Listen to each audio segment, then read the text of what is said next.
Hey, welcome back to another video. I have managed to pull myself away from playing Hollow Knight Silksong for just long enough to talk about the first episode of Kamen Rider Zeztz. Yes, it is that time of year again, when we have our brand new Kamen Rider show airing, and for as sad as I was to see Kamen Rider Gav end, because that show was incredible, I absolutely loved it, I've also been really excited for Zeztz, even though I haven't talked about it yet at all. Despite my planning. So just to preface things, I'm not going to be going too into the individual specific every single plot point kind of thing, just because this show is new and it is very easily accessible to go watch. So I wanted people to go and see it, sort of like with the DC Sonic reviews, where I didn't necessarily go into every little plot point of every single issue, because I want you to go out and experience the thing. And especially in this case, when you can watch it for free on YouTube via Tokushoutsu. Not sponsored, I promise. I wish. I really don't want to spoil every single thing. However, I am going to be going into some of the plot points, so there will be minor spoilers and discussion of a particular scene later on. So if you don't want any of that, then go watch the episode and then come back.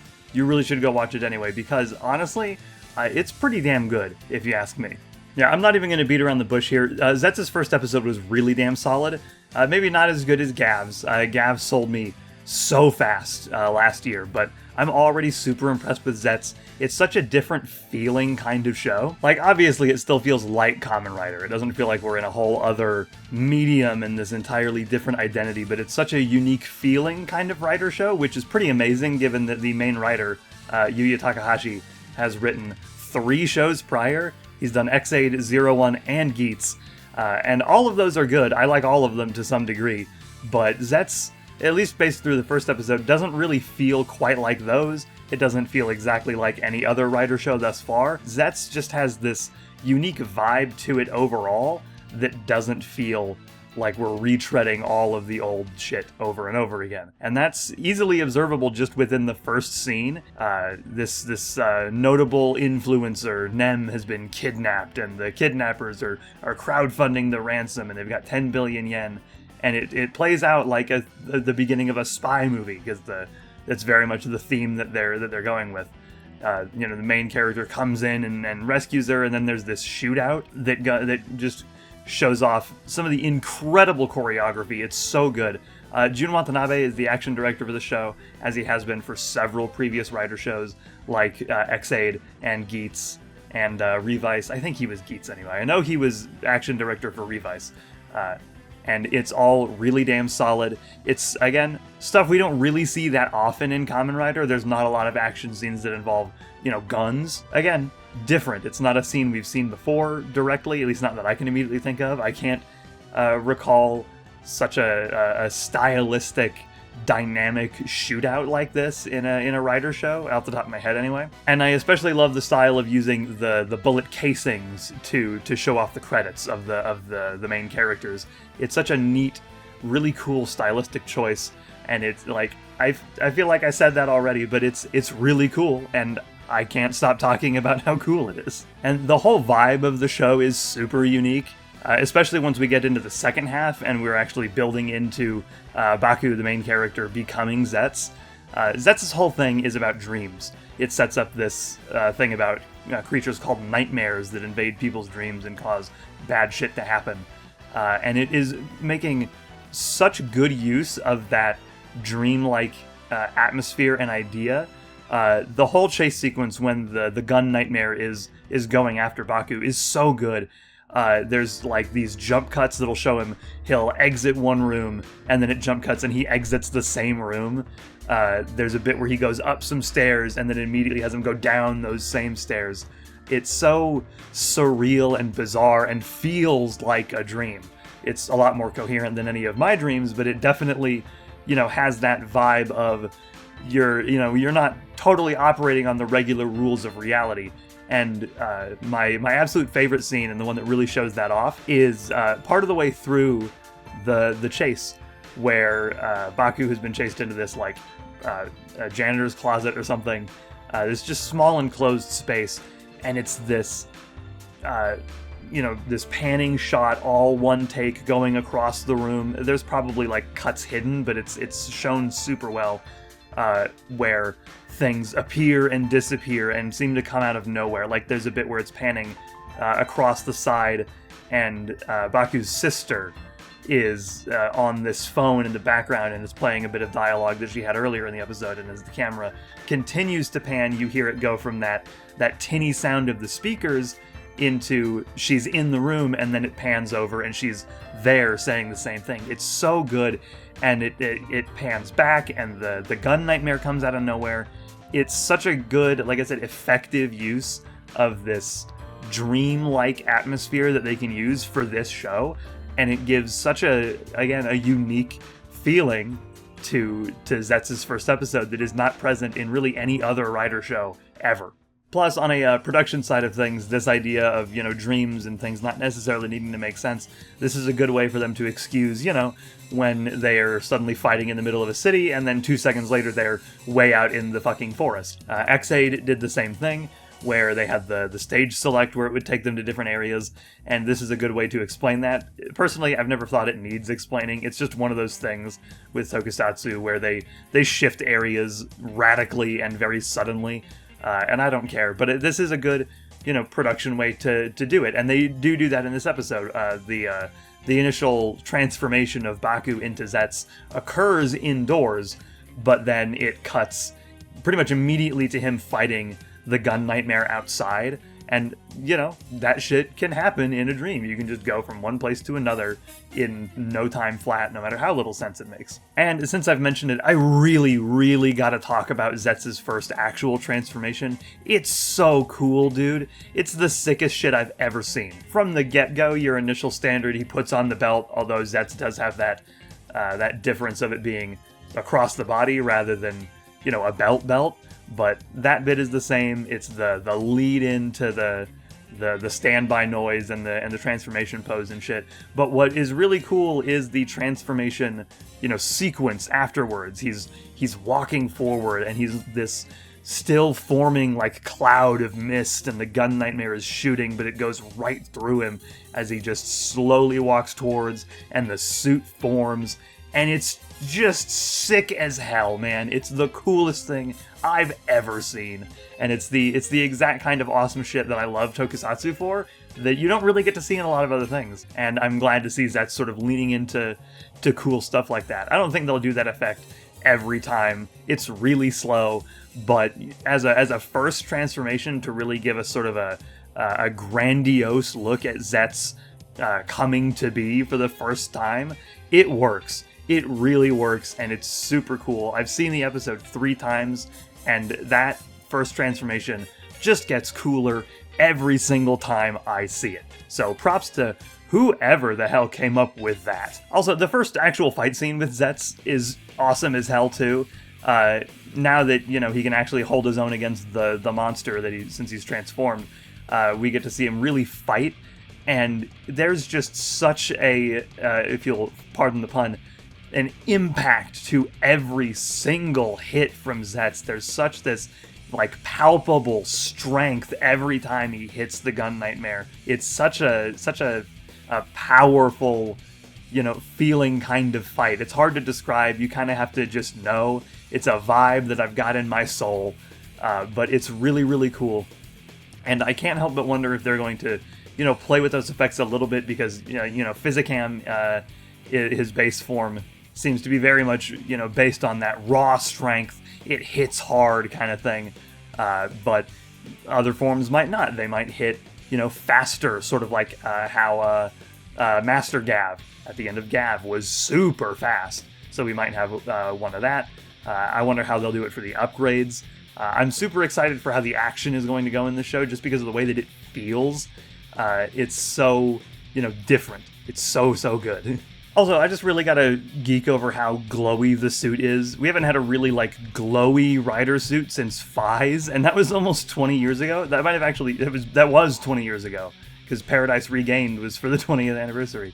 And it's so cool. It's somehow even glowier than Phase, when he's standing in the darkness, and you just see the lines across the suit and the eyes light up. It's, again, just the sickest shit I've ever seen in my life. And it just nails the visual impact of the whole thing. Again, pardon the pun. The series' main director, Kazuya Kamehoriuchi, has not done a main Rider show before. Like, he hasn't been the main director. He's done episodes here and there since pretty much X-Aid. But among Kamen Rider, he's probably best known for directing Kamen Rider Saber, Trio of Deep Sin, which is an incredible movie, by the way, for all the faults that Saber has, and it has many of them. Trio of Deep Sin is one of the best Rider movies ever made, and to take the director of that and go, okay, here's your whole show now, I'm so on board. That the sequence in the closet that I mentioned earlier is 100%, his kind of thing. It very much was reminding me of Trio of Deep Sin. So it's another thing that I'm really excited to see going forward, is overall how he handles more and more of this surreal feeling and just other parts of the show. And I have a feeling it'll be really, really good. I'm also really intrigued by the side plot of the characters from the Tokyo Metropolitan Police Department, Tetsuya Fujimi and Nasuka Nagumo, the characters. We don't really see a lot of them this episode. We set up their thing that Fujimi is investigating nightmares. He's aware of these weird things that are going on that the general public isn't super aware of. And Nasuka is just been transferred in, and she's being introduced to all of this. So she's sort of our viewpoint character for that, in addition to Baku being that as well, I suppose. But yeah, we don't really get a whole lot of them in this episode, aside from setting them up. But I am very intrigued as to how they're going to tie into things. Right at the end of the episode, Tetsuya sees that Baku has the Zeztz driver on him, and he doesn't know what it is. So I wonder if they'll have a thing where they're trying to figure out how he connects to everything, if they think maybe he's related, and maybe he's causing it or something, and there's some friction between that, or if they want to discover how they can help him or something. And in particular, Nasuka, I'm especially intrigued to how her character is going to evolve, pretty much entirely because she's played by Rina Onuki, who played Sae, Kamen Rider Lopo, in Zeztz. I really liked Lopo, and I felt like they sort of wasted her at a certain point. I feel like they introduced a really cool character and then didn't really do a whole lot with her. So I'm glad to see her be given a main role here, and I really am, like I said, intrigued as to what they'll do with her character. We haven't gotten any kind of word whatsoever on a secondary rider for Zeztz, or for Zeztz rather. Maybe it's naive of me, but there's a part of me that's kind of hoping that Nasuka will become the secondary rider.